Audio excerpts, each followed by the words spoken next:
Hi everyone, here's the Book Chemist once again, and today I'm filming this video to recommend and talk a little bit about Narrative as Virtual Reality by Marie-Laure, one of my favorite scholars and a very rare book, because this is a book of literary scholarship. It's a book for literature students and scholars and people in academia, but it's also a book that can be read and should be read by fans of literature and fans of reading all over the world, no matter what you're studying or working on. Marie-Laure is one of the world's leading narratologists and theoreticians of literature, and this book discusses a paradox that is at the heart of literature, and that, it is very much possible that you've, been reading novels your whole life without ever having considered it. I hadn't before reading this book, which is the paradox of immersion in fiction versus interaction in fiction. When a book is immersive and when you are immersed in a reading experience, you care about the characters you read about, you feel like you're witnessing the things and the experiences and the events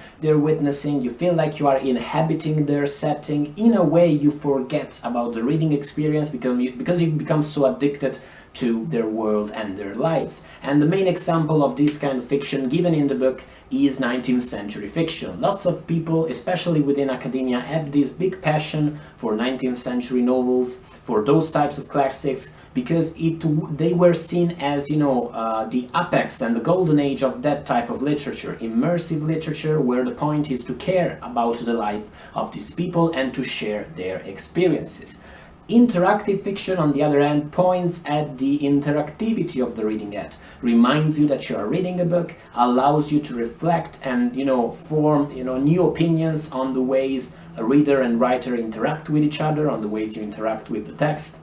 both physically as an object or throughout the reading experience per se. And postmodernism, of course, with its constant reminding that you are reading fiction, or with its curious manipulations of plots and points of view and the role of the author and those kinds of things, postmodernism is shown as the main example of interactive fiction. The paradox I was mentioning, the paradox at the heart of this divide, is that fiction can be immersive or can be interactive, but can never be both at the same time, because at the moment when it becomes interactive and reminds you that you're reading fiction, it stops the narrative immersion, and the whole illusion of being,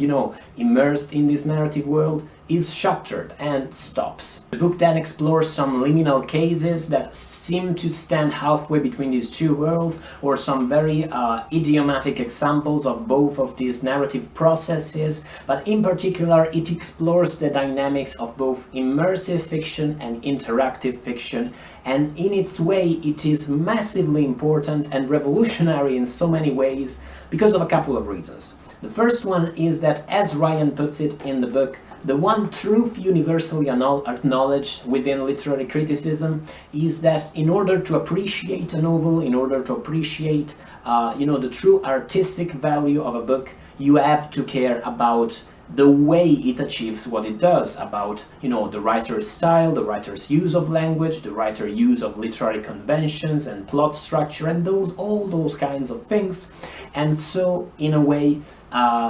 implied in this concept is that immersive fiction, which just wants to create an illusion and wants you to take you away from your reality, is in some way less worthy of your time than interactive fiction, that focuses precisely on narrative structure and on use of language and on the paradoxes of this use and those kinds of things. And Ryan argues that this is not necessarily true, and that there is an artistry in immersiveness too, and she discusses beautifully what makes it possible for books to create that type of illusion and to take you away from your world. She discusses, for instance, the different types of suspense, and how it's possible, for instance, that we are we feel addicted to a specific type of narrative even when we are rereading a book, even when we already know how the plot will unfold, but we still feel, we still feel the thrill of the book even upon rereading and again and again. And the second reason why this study is so important is that it shows the artistry within those texts that at face value, you know, when you first consider them, they might not appear to be worthy of your time, either as a scholar or even just as a student of literature, whether you're a student at a college or whether you're simply someone who reads for pleasure and likes to reflect upon the things he or she reads. In this sense, this study called to mind a lot Adventure, Mystery and Romance by John G. Cawelti, which is another seminal text in literary scholarship, another great read no matter your level of competence within, you know, literary theory. This book deals with genre fiction and with the idea that genre fiction is inferior to literary fiction because it follows a pattern of sorts, because it follows the conventions of a specific genre, and it argues that of course that is bullshit, because even following conventions implies a form of artistry, because you have to do that while at the same time being original enough not to bore your reader or not to be too, not to offer them something that is too expected and too cheap. Overall, Ryan's paradigm and Ryan's division between immersion and interaction and the fact that they can't coexist should be taken more as I don't want to say a provocation, but should be taken more as a general rule than as an iron law that can be broken, because of course we can all think of examples of interactive fiction, fiction that points at its own fictionality, but it's still very much immersive. We can think of Lovecraft, we can think of Cortázar, Borges, and so on and so forth. And also because nowadays with texts such as Doug Dorse and J.J. Abrams' S,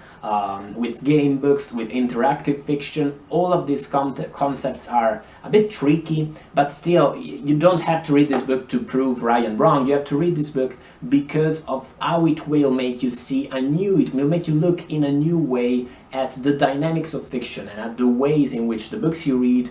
are so good, and the books you read are, you know, elicit all those kinds of strong reactions that they usually elicit from you. In this sense, I think that those among you who like to write fiction, and those among you who are interested in experimental and new fiction, in game books, interactive fiction, those sorts of things, or even those among you who, you know, design games or like to do that, or, you know, like to write in media that are not as straightforward as literature, in media such as, you know, again, board games, video games,